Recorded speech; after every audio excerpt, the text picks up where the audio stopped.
رحمن يا رحمن ساعدني يا رحمن اشرح صدري قرآن املأ قلبي قرآن واسق حياتي قرآن۔ بسم اللہ الرحمن الرحیم۔ ماڈرن سیٹ اینڈ اسلام اور جدید معاشرے کے حاضرین، ناظرین، سامعین، السلام علیکم ورحمۃ اللہ وبرکاتہ۔ آج میں ایک اور موضوع کے ساتھ آپ کے سامنے پیش خدمت ہوں، اور یہ موضوع ہے تلاش مذہب کے فطری تقاضے۔ تلاش مذہب کے فطری تقاضے، اس سے مراد یہ ہے کہ دنیا میں جتنے انسان بھی بستے ہیں، انہوں نے اپنی زندگی گزارنے کے لیے کوئی نہ کوئی طریقہ اختیار کیا ہوا ہے۔ یہ نہیں ہو سکتا کوئی طریقے کے بغیر کوئی زندگی گزار رہا ہو۔ اگر اس نے کمیونزم کا طریقہ اختیار کیا تو کمیونزم ان کا مذہب ہے، کیونکہ مذہب جو ہے وہ عربی زبان میں اس میں ظرف ہے، ذہب یذہب سے۔ ذہب یذہب میں نے جانا ہے، مذہب میں نے جو جانے کا راستہ ہے اسے ہم مذہب کہیں گے۔ اب آپ دیکھیں کہ دنیا میں جس نے کمیونزم کو اختیار کیا، کمیونزم اس کا مذہب ہے۔ جس نے سوشلزم کو اختیار کیا ہوا ہے اپنی زندگی گزارنے کے لیے، تو یہ سوشلزم اس کا مذہب ہے۔ جس نے زندگی گزارنے کے لیے ہندو مت کو اختیار کیا وہ اس کا مذہب ہے۔ جس نے بدھ مت کو اختیار کیا وہ اس کا مذہب ہے۔ جس نے اوریانیت کو اختیار کیا وہ اس کا مذہب ہے۔ جس نے سیکولرزم کو اختیار کیا وہ اس کا مذہب ہے۔ یعنی مذہب ایک انسان کی بنیادی ضرورت ہے، اس کے بغیر انسان زندہ نہیں رہ سکتا۔ روٹی کے بغیر چلو چاول کھا لے گا، جب کچھ دن بعد روٹی کھا لے گا، پانی کے بغیر کچھ دیر زندہ رہے، لیکن مذہب کے بغیر انسان کی زندگی ناممکنات میں سے ہے۔ اس لیے ہم کہتے ہیں کہ مذہب انسان کی بنیادی ضرورت ہے۔ مذہب سے مراد یہ نہیں کہ اسلام، ہندو مت، بدھ مت، مجوسیت اور یہ شنٹوئزم وغیرہ، نہیں، یہ نہیں، بلکہ وہ طریقہ کار، وہ فکر، وہ سوچ جس کے تحت وہ اپنی زندگی کی گاڑی کو دھکا دے کے اپنے منزل موت کی طرف چلتا چلا جا رہا ہے، وہ اس کا مذہب کہلائے گا، چاہے وہ جو بھی ہو۔ جیسے میں نے پہلے کہا ہے کہ ایک آدمی لادینیت، سیکولرزم کا لبادہ اوڑھتا ہے، سیکولرزم اس کا مذہب ہے۔ اس کو ذرا اس مثال سے سمجھیں آپ، کہ کیونکہ میرا ٹاپک ہے، آج کا جو عنوان ہے وہ تلاش مذہب کے فطری تقاضے ہیں۔ اس کو آپ اس مثال سے سمجھ سکتے ہیں کہ آپ لاہور یا راولپنڈی یا پشاور ریلوے اسٹیشن پہ کھڑے ہیں، اور ریلوے اسٹیشن پہ رش، آپ دیکھتے ہیں کہ 500 آدمی ادھر ادھر ریلوے اسٹیشن پہ کھڑا ہے، یا 1000 کھڑا ہے، یا 600 کھڑا ہے، جتنے بھی ہیں، اور ہر آدمی متفکر ہے، کوئی نہ کوئی فکر اپنے ذہن میں لے کے کھڑا ہے۔ ایک کی فکر یہ ہے کہ گاڑی آئے اور میں اس پہ چڑھوں، ایک کی فکر یہ ہے کہ گاڑی آئے اور اس کی بوگی نمبر 9 میں سے میں نے فلاں کو جو ہے وصول کرنا ہے، ریسیو کرنا ہے۔ ایک کی فکر یہ ہے کہ گاڑی آئے اور اس میں نے فلاں خط جو ہے 10 نمبر بوگی میں سیٹ نمبر 15 پہ ایک آدمی بیٹھا اسے دینا، تاکہ وہ اسے منزل پر پہنچا دے۔ کچھ لوگ کھڑے ہیں جو ریلوے عملے کے ہیں کہ گاڑی اور فلاں چیز ٹھیک کرنی ہے۔ ہر آدمی کی کوئی نہ کوئی فکر ہے۔ اب آپ دیکھیں کوئی کسی آپ کو نہیں دیکھیں گے بغیر فکر کے وہاں کھڑا ہے۔ ہاں، ایک آدمی آپ دیکھتے ہیں کہ وہ پلیٹ فارم کے کبھی ادھر جا رہا ہے، کبھی ادھر آ رہا ہے، گاڑی آتی ہے، ایک ڈبے میں داخل ہوتا ہے، پچھلی طرف اتر جاتا ہے، پھر پیچھے داخل ہوتا ہے، پھر پلیٹ فارم کی طرف آ کر اتر جاتا ہے، پھر ادھر جا رہا ہے، پھر ادھر جا رہا ہے۔ آپ حیران ہیں بھی یہ کون ہے، کیا کر رہا ہے؟ حتیٰ کہ گاڑی چلی جاتے وہ ویسے ہی پھر رہا ہے۔ تو آپ فیصلہ کر لیں گے کہ یہ مجنون ہے، دیوانہ ہے، یہ جو ہے پاگل ہے، یہ خبطی ہے۔ لہذا یہی جو ریلوے اسٹیشن ہے، اسی پہ ہم ساری دنیا کو قیاس کرتے ہیں کہ دنیا میں جو لوگ رہ رہے ہیں، اگر ان کا کوئی فکر نہیں ہے، اگر ان کی کوئی سوچ نہیں ہے، اگر ان کا کوئی طرز زندگی نہیں ہے، اگر ان کا کوئی محور خیال نہیں ہے، تو وہ لوگ جو ہیں دیوانے ہیں، مجنون ہیں، اسٹیپڈ ہیں، فولش۔ ہر آدمی کسی نہ کسی سوچ کے تحت، کسی نہ کسی فکر کے تحت، کسی نہ کسی زاویے کے تحت اپنی زندگی گزار رہا ہوتا ہے۔ تو وہ جو زاویہ اس کا، وہ اس کا مذہب ہوگا۔ تو اس لیے یہ بات جب آپ کے سمجھ لگ گئی کہ ہر آدمی نے زندگی گزارنے کے لیے کوئی نہ کوئی راستہ، کوئی نہ کوئی طریقہ اختیار کرنا ہے، جس کو مذہب کہیں گے، چاہے وہ جو بھی ہے۔ لادینیت ہے، وہ اپنے آپ کو کہتا ہے جی میں کسی دین کو نہیں مانتا۔ لا مذہبیت ہے، تو گویا کہ لا مذہبیت اس کا مذہب ہو گیا، لا دینیت اس کا مذہب ہو گیا، سیکولرزم اس کا مذہب ہو گیا، اسی طرح زندگی گزار رہا ہے۔ تو اب یہاں پہ یہ ہے کہ عقلی طور پہ ہم چاہتے ہیں بھائی کوئی ایسا نظریہ حیات ہو لوگوں کے لیے، کوئی ایسا طرز زندگی ہو کہ جو ان کو حقیقی معنی میں خوشحالی دے سکے، حقیقی معنی میں ان کو امن سے دوچار کر سکے، حقیقی معنی میں ان کو ان کے حقوق مل رہے ہیں۔ یہ کون سا نظریہ ہو سکتا ہے؟ اس کی چند خصوصیات ہیں جو میں آج آپ کے سامنے پیش کر رہا ہوں، اور اس لیے میں نے اس کا عنوان رکھا تلاش مذہب کے فطری تقاضے۔ سب سے پہلی چیز اس میں یہ ہے کہ ہم یہ بات سمجھیں کہ فطرت انسان کی نہیں تبدیل ہو سکتی، اور اللہ تعالیٰ نے قرآن مجید سورہ روم آیت نمبر 30 یا 40 اس کے اندر فرمایا وَأَقِمْ وَجْهَكَ لِلدِّينِ حَنِيفًا وَأَقِمْ وَجْهَكَ لِلدِّينِ حَنِيفًا فِطْرَةَ اللَّهِ الَّتِي فَطَرَ النَّاسَ عَلَيْهَا لَا تَبْدِيلَ لِخَلْقِ اللَّهِ ذَلِكَ الدِّينُ الْقَيِّمُ وَلَكِنَّ أَكْثَرَ النَّاسِ لَا يَعْلَمُونَ، کہ انسان کی فطرت جو ہے جس پہ اللہ تعالیٰ نے اسے پیدا کیا وہ کبھی تبدیل نہیں ہو سکتی۔ لا تبدیل لخلق اللہ ذالک الدین القیم، یہ ایک نپت اللہ پیمانہ ہے، اس کے اندر تبدیلی نہیں ہو سکتی۔ ولیکن اکثر الناس لا یعلمون، لیکن بے شمار لوگ اسے جانتے نہیں ہیں اور یہ سمجھتے ہیں کہ نہیں فطرت تبدیل ہو جائے۔ مثال کے طور پہ میں منہ سے بول رہا ہوں، اب یہ کبھی نہیں ہو سکتا قیامت تک کہ میں کان سے بولنا شروع کر دوں۔ کوئی انسان کان سے بولنا شروع، ہاں جی یورپ نے بڑی ترقی کر لی جی، کان سے بول رہا ہے، یا ناک سے جو ہے میں سونگھنے کے لیے یا سانس کے لیے، اور وہ ناک سے کھانا شروع کر دے، اور منہ سے دیکھنا شروع کر دے، اور اس طریقے سے ہاتھ سے جو ہے نا جی وہ کھانا شروع کر دے۔ کھانے کی جگہ تو منہ ہے، منہ میں لقمہ ڈالے گا، ہاتھ لقمہ اٹھا کے دے سکے، لیکن ہاتھ خود نہیں کھا سکتا۔ اس طریقے سے شروع دن سے موت ہے۔ اللہ تعالیٰ نے قرآن میں فرمایا کل من علیہا فان، ہر چیز فنا ہو جائے گی، وَيَبْقَى وَجْهُ رَبِّكَ ذُو الْجَلَالِ وَالْإِكْرَامِ۔ تو یہ فطرت چیزیں ہیں جو قرآن مجید نے ہمیں بتائی ہیں، تو اس لیے انسان کی فطرت تبدیل نہیں ہو سکتی۔ خوشی، غم، غصہ، جبر، برداشت، صبر، یہ ساری چیزیں انسانی فطرت کا حصہ ہے۔ پہلے دن سے حضرت آدم علیہ السلام کے اندر جب آئے ان کے اندر تھیں، اور ابھی تک وہی چل رہی، ان میں کوئی تبدیلی نہیں ہو سکتی۔ لہٰذا یہ نقطہ پہلے آپ ذہن میں رکھ لیں کہ فطری اصول جو ان کے اندر کوئی تبدیلی نہیں ہو سکتی، وہ ہمیشہ وہی رہیں گے جو آدم علیہ السلام سے اور قیامت تک وہی رہیں گے۔ ہاں اگر کسی کے پاس کوئی دلیل ہے، ہاں جی فلاں انسان جو ہے وہ ہاتھ سے چل رہا ہے اور پاؤں سے جو کھا رہا ہے، وہ جو ہے ناک سے دیکھ رہا ہے اور آنکھ سے سونگھ رہا ہے، وہ جو ہے کان سے جو ہے وہ بول رہا ہے اور منہ سے جو ہے وہ اپنا بول و بازار نکال رہا ہے، یعنی کوئی آپ کہیں بھی یہ نہیں سنیں گے، نہ پہلے کبھی نہ آپ۔ تو لہذا یہ بات پہلا نقطہ ہم ذہن میں رکھ لیں کہ فطرت کبھی تبدیل نہیں ہوتی، انسان کی فطرت وہی رہے گی۔ اس لحاظ سے تلاش مذہب کے فطری تقاضے میں سب سے پہلا یہ ہے کہ ایسا مذہب ہو، ایسا نظریہ حیات ہو، ایسا طرز زندگی ہو جس کے اندر عدل ہو، انصاف ہو، یعنی لوگوں کو ان کا حق ملے۔ عدل سے مراد ہے اگر کوئی ظلم کسی پہ کر رہا ہے تو فوراً اس کا ہاتھ پکڑ لیا جائے، اس کا ہاتھ توڑ دیا جائے، کیونکہ بڑا مشہور فکر ہے کہ کفر سے سلطنتیں چل سکتے ہیں، ظلم سے سلطنتیں نہیں چلتے، اور جس ملک میں عدل نہ ہو ملک کبھی باقی نہیں رہ سکتا۔ عدل کے لیے چار چیزیں ضروری ہیں۔ ایک، عدل بے لاگ ہو۔ بے لاگ سے مراد ہے کہ اس میں کسی کا خیال نہ ہو کہ بادشاہ ہے اور یہ وزیر ہے، یہ عام آدمی ہے، نہیں، تمام برابر، بے لاگ۔ نمبر دو، فوری عدل ہو۔ آج ایک قاتل نے کسی کو قتل کیا، گھر کے اندر کوہرام بچ گیا، اور ہمارے ہاں یہ ہوتا ہے کہ 10 سال کے بعد جو ہے جب اس قاتل کو پھانسی پہ چڑھایا جا رہا ہوتا ہے تو سارے رو رہے ہوتے ہیں۔ ہاں اس قاتل کو ہفتے بعد پھانسی پہ چڑھا دیں، کوئی اور دوسرا قاتل بھی پیدا نہیں ہوگا، اور ہر کسی کے کلیجے ٹھنڈے ہو جائیں گے، ٹھیک ہے جرم کوئی سزا مل گئی۔ لیکن یہاں پہ الٹا حساب ہے۔ لہذا پہلا بے لاگ ہو، دوسرا فوری ہو، تیسرا مفت ہو۔ میں انصاف ڈھونڈنے کے لیے آج کل جیسے وکیلوں کے پاس جائیں تو پہلے تو ہزاروں فیس ہوتی تھی، پھر لاکھوں، اب کروڑوں میں چلی گئی ہے۔ اس لیے کہتے ہیں کہ پاکستان میں کسی نے انصاف لینا ہو تو 3 چیزیں ضروری ہیں: عمر نوح، صبر ایوب اور قارون کا خزانہ۔ تو یہ فطرت کے خلاف ہے۔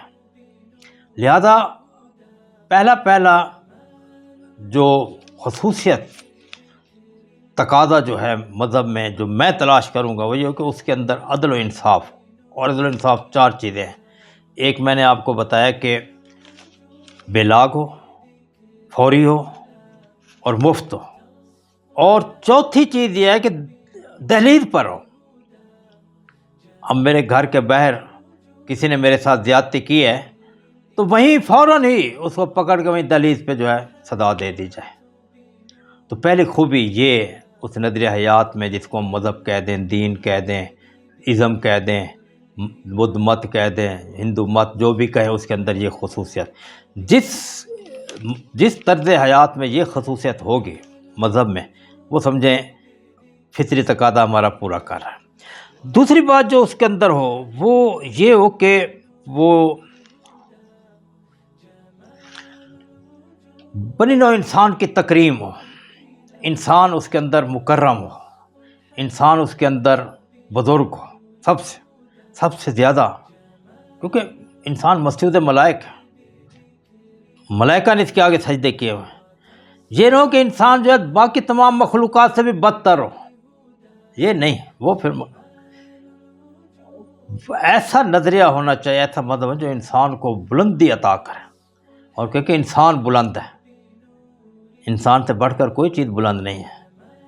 اب انسان سے بڑھ کے اگر کوئی بلند ہے تو اس کا خالق ہے، جس نے اسے پیدا کیا ہے اور جو اسے رزق دے رہا ہے، اور جو جیسے حضرت ابراہیم علیہ السلام نے کہا تھا کہ ہوا یطعمنی و یسقینی، وہ مجھے کھلاتا ہے اور پلاتا ہے، اور جب میں مریض بنتا ہوں تو مجھے شفا دیتا ہے۔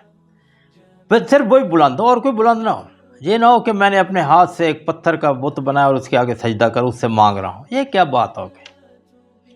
پتھر کو میں نے اپنے سے قیمتی سمجھ لیا، لکڑی کا ایک بت بنا اس کے آگے سجدہ کر رہا ہوں، لکڑی کو میں نے اپنے سے قیمتی سمجھ، نہیں، انسان سب سے قیمتی ہو، آدمی ہے بے نظیر، انسان کی عظمت ہو، کسی کے آگے سر نہ جھکائے سوائے خالق کے جو اس کا مالک ہے۔ ایسا نظریہ جس میں حکومت کے آگے سر جھکائیں، وہ بھی تو ہمارے طرح انسان ہیں، ان کے آگے ہم کو سر جھکائیں۔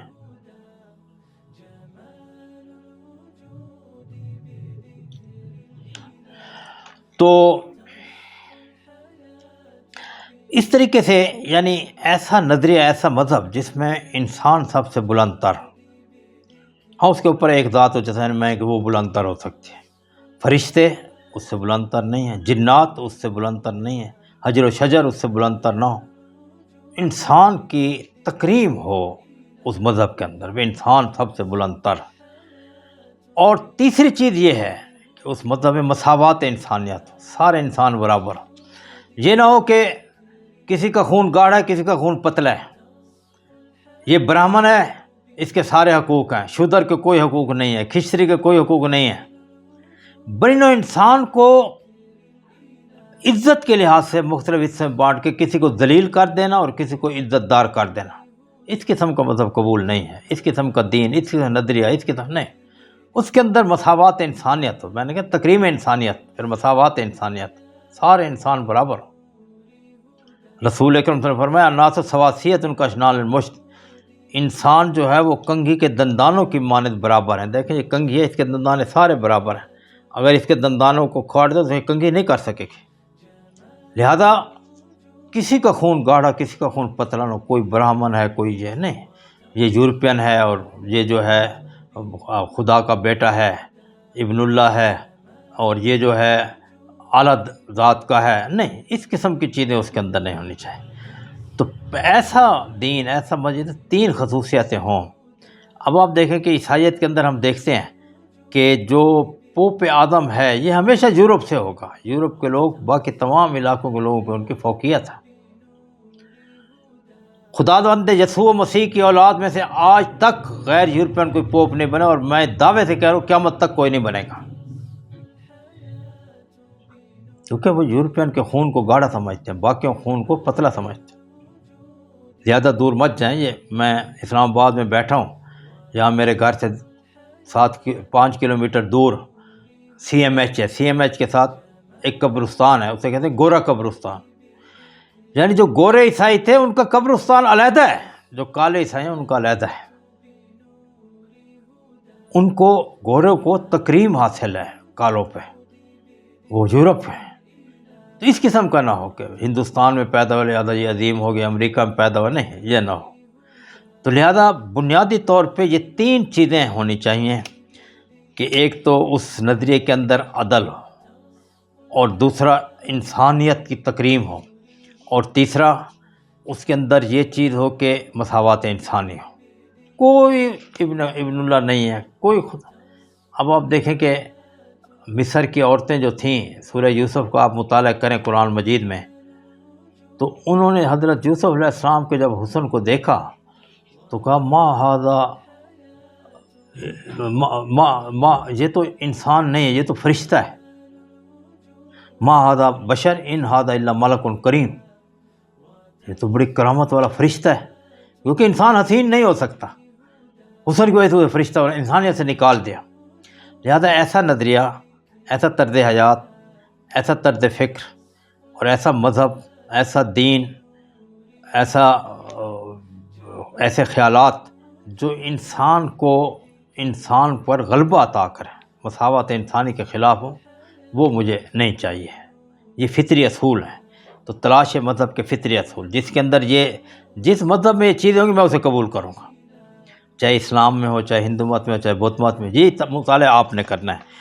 اس کے بعد میں چاہتا ہوں کہ ایک ایسا نظام ہو میرے ملک میں جس کے اندر ذات، برادری، خیش، قبیلہ نہ ہو، بلکہ سارے برابر ہو، جو نا مساوات انسانی کا ہے، تمام برابر۔ جیسے رسول اللہ صلی اللہ علیہ وسلم نے فرمایا کہ کسی عربی کو اجمی فوقیت نہیں، کسی اجمی کو عربی فوقیت نہیں، کلکم من آدم آدم من تراب۔ خاک کا پتلا بنایا، خاک کی تصویر ہے، خاک میں مل جائے گا، اور خاک دامن گیر ہے، تمام مٹی سے ہیں، کسی کو کسی میں فوقیت نہیں ہے۔ اب دیکھیں کہ وہ فرعون جو تھا، وہ حضرت موسیٰ علیہ السلام سے کہتا انا ربکم الاعلی، میں تمہارا بڑا رب ہوں، اور پھر کہتا لئن اتخذت الہا غیری لاجعلنک من المسجونین، موسیٰ علیہ السلام اگر میرے علاوہ کسی اور کو الہ مانا تو میں جیل میں ڈال دوں گا۔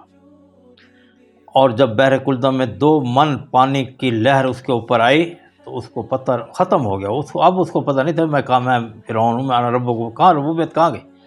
انسان کے اندر تو کچھ نہیں تھا، انسان سب برابر ہیں۔ لہذا یہ نظریہ جو ہے اس کو ایک غلط قسم کی شہ دے کر اور اسے ابن اللہ اور اللہ کا پیارا اور اللہ کا سایہ، ذل الہی وہ بنا دیتے۔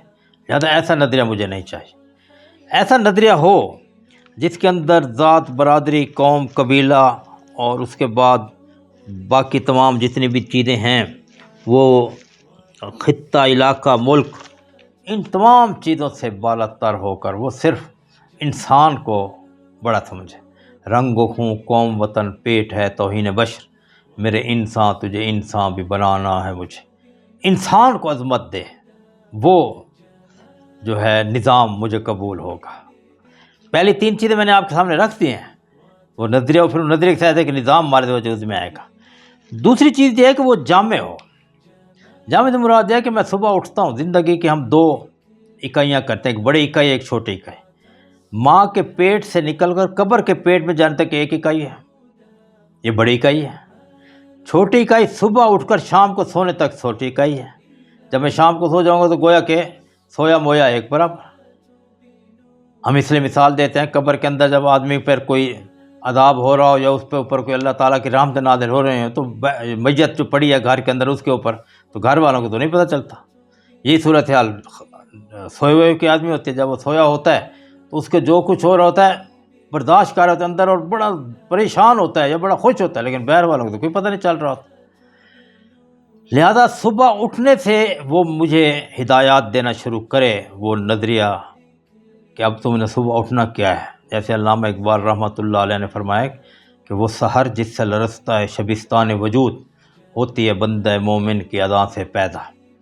لہذا ایسا سسٹم ہو، ایسا نظام ہو، ایسا مذہب ہو، ایسا دین ہو کہ صبح سے جب میں اٹھوں جامع ہو، مجھے ہدایت دے، اور رات تک جو میں نے کام کرنے ہیں، میں ملازم ہوں، ملازمت کے بارے میں مجھے ہدایات دے، میں تاجر ہوں، مجھے تجارت کے بارے میں ہدایات دے، میں سرکاری افیسر ہوں، افیسر کے بارے میں مجھے ہدایات دے، میں فوجی ہوں، مجھے فوج کے بارے میں ہدایات دے، میں کسان ہوں، مجھے کسان کے بارے میں آیات دے، میں ذمہ دار ہوں، مجھے ذمہ داری کے بارے میں ہدایات دے، میں جج ہوں، مجھے ججی کے بارے میں ہدایات دے، میں کمانڈر ان چیف ہوں، میں پریزیڈنٹ ہوں، میں ہر جگہ مجھے وہ ہدایات دے۔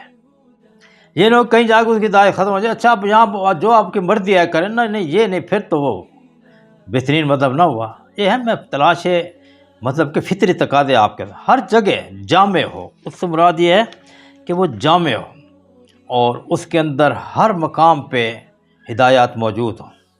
مثال کے طور پہ میں تجارت کر رہا ہوں تو مجھے بتایا جائے بھی اس طرح تجارت کا۔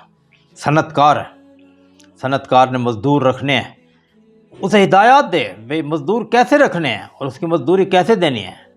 جیسے حدیث شریف میں آتا ہے کہ اعط الاجیر اجرہ قبل ان یجف عرقہ، کہ جو مزدور ہے اس کو اس کی مزدوری دو، اتنی جلدی دو کہ جب مزدوری کر کے فارغ ہو تو اس کے ماتھے کا پسینہ بھی نہ سوکے، اس کو مزدوری دے دو۔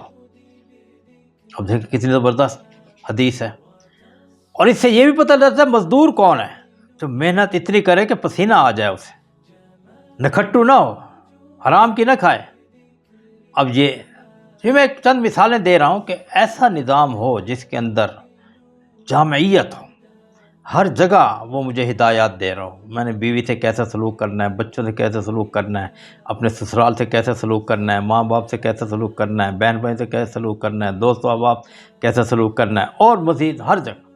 لہذا وہ نظام میرے لیے فطری تقاضے پورے کرے گا جو جامع ہوگا۔ اب جو میرے اخلاقیات کیسے ہونے چاہیے، میرے جو ہے معاملات کیسے ہونے چاہیے، اب معاملات کے اندر وہ کہا جی جو مذہب پتہ جو مرضی کرو، یہ تو پھر ہر انسان نے اپنا علیحدہ مذہب بنانا، پھر مذہب تو نہ ہوا۔ لہذا مذہب ہوا جو جامع ہو، پہلی تین چیزیں ہوں، اس کے بعد اس کے اندر جو ہے وہ اپنا تعصب نہ ہو، اور پھر جامع ہو، اور پھر چوتھی چیز اس کے اندر یہ ہے کہ وہ دین و دنیا کی تفریق سے پاک ہو۔ دین و دنیا یہ مذہب کی باتیں ہیں، یہ دنیا کی باتیں نہیں، مذہب اور دنیا دونوں ایک ہوں اس کے نزدیک۔ اچھا جی اب میں دکان پہ بیٹھا ہوں تو یہ دنیا ہو گئی، اب میں مسجد چلا جاؤں یہ دین ہو گیا، یہ تو پھر تفریق ہو گئی نا۔ نہیں ہوئی دین و دنیا میں جس دم جدائی، ہوس کی امیری ہوس کی فقیری، اس کے اندر یہ چیز نہ ہو، بلکہ میرا ہر کام اس نظام کے نزدیک ایک اس نظام کا حصہ ہو۔ میں کاروبار کر رہا ہوں اس نظام کا حصہ ہوں، میں ذمہ داری کر رہا ہوں اس نظام کا حصہ ہوں، میں ملازمت کر رہا ہوں میں اس نظام کا حصہ ہوں، میں اپنے بچوں کے ساتھ بیٹھا ہوں اس نظام کا حصہ ہوں۔ ٹھیک، جیسے رسول نے فرمایا کہ آپ جو ہے جو کما کے لاتے ہیں تو وہ جو بیوی کے منہ میں ڈالیں گے اس کا بھی آپ کو اجر ملے گا۔ اور آپ نے فرمایا جو تاجر ہے، تاجر الصدوق الامین مال صدیقین و شہداء و صالحین، جو صادق سچا اور امانت دار چاہے۔ اب دیکھیں نا یہاں پہ تجارت کو عبادت سے علیحدہ نہیں کیا، وہ قیامت کے دن مع صدیقین، صدیق اور شہداء اور انبیاء کے ساتھ ہو۔ اب یہاں پہ ایسا نظام ہو جو کہ دین دنیا کی تفریق نہ ہو کہ یہ رجال الدین ہے یہ رجال الدنیا ہے، نہیں، دونوں ایک ہی ہوں۔ اور جیسے عیسائیت میں ہے کہ آپ جتنے گناہ کریں اور آ کر آپ پادری کو پیسے دے دیں وہ بخش دے گا، یہ تو پادری کو فوقیت ہو گئی، برابری تو نہ ہوئی۔ پادری کو کس نے یہ اختیارات دیے ہیں کہ گناہ بخش دے؟ کیا پادری خود گناہوں سے پاک صاف ہے؟ کون سا انسان گناہوں سے پاک صاف ہو سکتا ہے؟ خطائیں غلطیاں ہر کسی کے اندر ہوتی ہیں۔ لہذا اس کے اندر دین و دنیا کی تفریق نہ ہو، اور پھر یہ کہ ایسا نظام ہو جو اسلام انسانی فطرت سے ہم آہنگ ہو، جو میری فطرت چاہتی ہے وہ اس کے مطابق حکم دے، کوئی نئی چیز ہی نہ ہو۔ اب میری فطرت چاہتے ہے میں کھاؤں، وہ حکم دے کھاؤ، کلو واشربو ولا تسرفوا، لیکن فضول خرچی مت کرو۔ ان المبذرین کانوا اخوان الشیاطین، فضول خرچی کرنے والے شیطان کے بھائی ہیں، وکان الشیطان ربہ کفورا۔ تو اس لیے اس کی ایک خوبی ہے کہ انسانی فطرت سے ہم اب انسانی فطرت کھانے پینے کو پسند کر حکم دے، انسانی فطرت جو ہے وہ کہ محبت ایمان ہے، رضی اللہ ایمان علی من لا محبت لہ، وہ مومن نہیں ہے جس کے اندر محبت نہیں ہے۔ اچھا، اس طریقے سے انسان چاہتا ہے کہ وہ غریب کا کام ہے وہ کہ فوراً غریب کا کام ہو، انسان چاہتا ہے کہ بیوی بچوں کے ساتھ محبت رہے، کھیلے کودے، وہ کہ بالکل ایسے کرو، یہ تمہاری فطرت ہے، اور پھر تم یہ ایسے کرو گے تمہیں اجر بھی ملے گا۔ ایسا نظام ہونا چاہیے، ایسا مذہب ہونا چاہیے، ایسا لائے عمل ہونا چاہیے، ایسا دین ہونا چاہیے، ایسی سوچ ہونی چاہیے، ایسی فکر ہونی چاہیے، یعنی انسانی فطرت سے ہم آہنگ ہو۔ فطرت سے مراد یہ ہے کہ فطر یفتر جو تھی انسان سے پھٹ کر نکلا۔ اب میں لاکھ صبر کروں، میں نہیں کھاؤں گا مر جاؤں گا، ختم کہانی، لہذا مجھے کھانا پڑے گا۔ تو حکم دیا کہ کھاؤ، کلو واشربو، کھاؤ پیو۔ دیکھیں حضرت آدم علیہ السلام کو اللہ تعالیٰ نے جب جنت میں پیدا کر کے بھیجا تو وہ فرمایا کہ کھاؤ، وَكُلَا مِنْهَا رَغَدًا حَيْثُ شِئْتُمَا، جو چیز مرضی آتی ہے کھاؤ، لیکن اس درخت کے قریب مت جانا۔ لہذا ایسا مذہب چاہیے مجھے، ایسا دین چاہیے، ایسی سوچ، ایسی فکر، ایسا لائے عمل، ایسی طرز زندگی جو انسانی فطرت سے مطابقت رکھتا، جو فطرت چاہے۔ اچھا، یہاں پر یہ بھی ہے کہ اب چور کہتا ہے کہ چوری میری فطرت ہے۔ چوری فطرت نہیں ہے، فطرت وہ جس کے کرنے تمام کو خوشی ہو۔ چوری کرنے سے چور کو تو خوشی ہوگی، لیکن جس کے گھر چوری ہوئی ہے وہ تو بیچارہ غمگین ہوگا۔ لہذا ڈاکہ ڈال کے بڑا خوش ہوتا ہے، قاتل قتل کر کے بڑا خوش ہوتا ہے اور کہتے ہیں میری فطرت نہیں ہے۔ ہاں، اگر قاتل جو ہے چور کے گھر چوری اور خوش ہو تو پھر یہ فطرت بن سکتی ہے۔ چور کے گھر چوری ایک بڑا مشہور واقعہ ہے نا کہ چور ایک چادر لے کر آیا، ماں نے کہا جا یہ بیچا، آٹا تو لیا، تو وہ بازار میں گیا بیچنے کے لیے، تو کسی نے پیچھے سے کھینچی زور سے اور بھاگ گیا، اس کے پیچھے بڑا بھاگتا رہا، اس نے قابو نہ دیا۔ واپس گھر آیا، ماں نے پوچھا کتنے کی بیچی؟ کہ جتنے کی لائی تھی اتنے کی بیچ دی۔ اب ماں بھی بڑی غصے بھی، تو جو ہے حفاظت نہیں کر سکتا تھا اس کی۔ اب یہاں پہ یہ دیکھیں کہ جی کس طریقے سے جو ہے اسے غصہ لگ رہا ہے۔ تو لہذا فطرت وہ ہے جس میں تمام کو خوشی ہو، ایک کو خوشی ہو باقی سارے غم کا شکار ہو، یہ نہیں ہے فطرت۔ لہذا ایک اس میں ایسا نظام ہو جو فطری نظام ہو، جو انسانی فطرت چاہے وہ اسے پروموٹ کرے اور اس کے مطابق اس کو جو ہے ساری سہولتیں مہیا کرے۔ اس طریقے سے ایسا نظام ہو کہ جو آسان ہو، اس کے اندر مشکلات نہ ہوں۔ اب آپ دیکھیں کہ عیسائیت کے اندر جو ہے رہبانیت ہے، وہ مرد جو ہے اپنے گھروں کو چھوڑ کے آ جاتے ہیں گرجا گھروں میں، عورتیں بھی چھوڑ کے آ جاتی ہیں اور اپنی فطری ساری خواہشات کو تج کرتے ہیں۔ اب یہ تو آسانی نہیں ہے، آسانی یہ ہے کہ میں تمام جتنے وہ امور ہیں وہ پورے کروں اور اسی کو عبادت کا درجہ مل جائے۔ پھر اب انسان کے اندر اللہ تعالیٰ نے جنسی خواہش رکھی ہے، اسے پورا کرنے کا بھی حکم دیا ہے اللہ تعالیٰ نے قرآن مجید میں، فَانكِحُوا مَا طَابَ لَكُم مِّنَ النِّسَاءِ مَثْنَىٰ وَثُلَاثَ وَرُبَاع، کہ تم جو ہے جتنی عورتوں سے چاہتے ہو شادی کرو، 2 3 4، لیکن اپنا دیکھ لو ان کے ساتھ عدل قائم کرنا ہے۔ تو لہذا میں چاہتا ہوں کہ ایسا نظام ہو جو آسان ہو، مشکل نہ ہو۔ اور اب جو میں نے پہلے آپ سے بات کی تھی کہ مساوات انسانی کا داعی ہو، ایسا دین ہو جو تمام انسانوں کو برابر قرار دے۔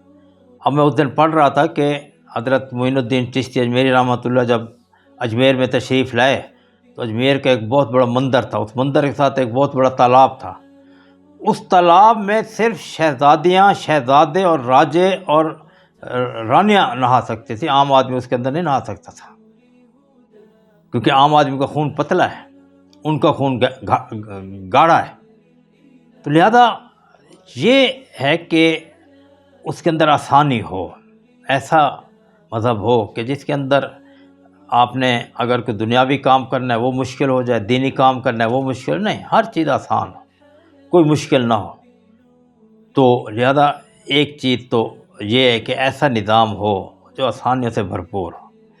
اس لیے اللہ تعالیٰ نے قرآن میں فرمایا کہ یرید اللہ بکم الیسر، اللہ تعالیٰ تمہارے لیے آسانیاں چاہتا ہے، تو ایسا نظام جو آسان ولا یرید بکم اور تمہارے مشکلات نہیں چاہتا۔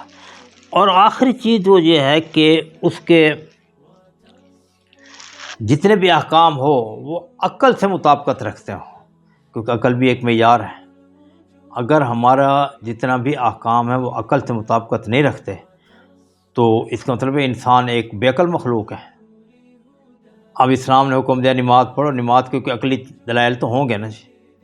اچھا، اب مثال کے طور پہ ہندو مت میں جو وہاں پہ بھکشو ہوتے ہیں، وہ آپ ان کے مندروں میں جا کے دیکھیں، وہ الٹے لٹک عبادت کر رہے ہوتے ہیں، سر کو اوپر سے بالوں کو چھت سے رسی سے باندھ کے عبادت کر رہے ہوتے ہیں، عجیب عجیب طریقے سے عبادت کر رہے ہوتے ہیں۔ اب اس کی عقلی توجیہ کیا ہوگی؟ کچھ بھی نہیں ہے۔ تو لہذا آخری پوائنٹ یہ ہے کہ اللہ تعالیٰ نے انسان کو عقل دی ہے، عقل کے مطابق سارے احکام ہوں، یہ نہ ہو کہ بے عقل انسان کا بہت بڑا معیار اس کی عقل ہے، اس اللہ تعالیٰ کا بڑا انعام اس کی عقل ہے، ہر چیز عقل سے سوچتا ہے اور اس سے نئے نئے زاویے پیدا کرتا ہے۔ جیسے علامہ اقبال نے فرمایا نا کہ جو عالم ایجاد میں ہے صاحب ایجاد، یعنی عقل ایجاد کرتے مختلف چیزیں، ہر دور میں کرتا ہے طواف اس کا زمانہ۔ لہذا جتنے بھی احکام ہوں، حکم ہوں، آرڈرز ہوں، جتنے بھی اس کے رولز ریگولیشن ہوں، اس کی کوئی نہ کوئی عقلی توجیہ ہو، اور وہ عقلی توجیہ یہ ہو کہ اس سے بن انسان کو آپ کو فائدہ پہنچے گا۔ لہذا یہ وہ چیزیں ہیں کہ جس مذہب میں ہوں گی، جس نظریے میں ہوں گی، جس مت میں ہوں گی، جس طرز زندگی میں ہوگی، میں اسے قبول کروں گا۔ تو یہ تلاش ہے مذہب کے فطری تقاضے ہیں۔ نمبر 1 عدل والا مذہب ہو، نمبر 2 وہ تکریم انسانیت کا قائل ہو، نمبر 3 مساوات انسانیت کا قائل ہو، اور اس مذہب کے نظام میں سب سے پہلے رنگ و خون، قوم، وطن، پیٹ یہ چیز نہ ہو، بلکہ محبت ہو تمام سے۔ اور دوسری چیز یہ ہو کہ اس میں دین اور دنیا کی تفریق نہ ہو، نہ دوسری چیز جامع ہو، صبح سے لے کے شام تک، زندگی لے کے آخری سانس تک ہر جگہ وہ گائیڈ کرتا رہے۔ اور تیسری چیز ہے کہ فطرت سے مطابقت رکھتا ہو، اور چوتھی چیز یہ ہے کہ وہ اپنا دین و دنیا کی تفریق سے پاک ہو، ہر چیز اس کی جو ہے مذہب کی مذہب ہو، کھا رہا ہے، پی رہا ہے، سو رہا ہے، اپنی جنسی خواہشات جائز طریقے سے پوری کر رہا ہے، بچوں کو پیار کر رہا ہے، ہر چیز اس کی جو ہے وہ اس کا مذہب اس کو اجازت ہو، کہے گا یہ تیرے لیے ثواب کا باعث ہے۔ اور پھر یہ کہ آسانیوں کا مذہب ہو، اور آخر میں یہ ہے کہ عقلی اس کے اندر توجیہات ہو، ہر چیز کو عقل کے پیمانے پر بھی پرکھا جا سکے۔ یہاں پہ یہ بات بھی دھیان میں رہے کہ عقل کی بھی کچھ حدود ہے، جو عقل کو لامحدود سمجھتے ہیں وہ بھی دیوانے ہیں، سپیٹڈ ہیں، وہ بھی جو ہے نا تھوڑے سے ان کا دماغ ہلا ہوا ہوا، عقل کی حدود کے اندر رہ کے اس کے سارے احکامات عقل کے پیمانے پہ پورے اترتے۔ تو یہ جس مذہب میں ہوگا میں اس مذہب کو سب سے پہلے قبول کروں گا، اور یہی مذہب کے تلاش مذہب کے فطری تقاضے ہیں جن کو سامنے رکھ کے آپ بھی مختلف مذاہب کا مطالعہ کریں، اور جو مذہب اس پہ پورے اتریں انہیں قبول کریں، اور یہ اللہ تعالیٰ کا حکم ہے، اور یہ قیامت دنیا میں بھی کامیابی کا باعث اور قیامت میں کامیابی کا باعث ہے۔ اللہ تعالیٰ اس پہ عمل کرنے کی توفیق عطا فرمائے۔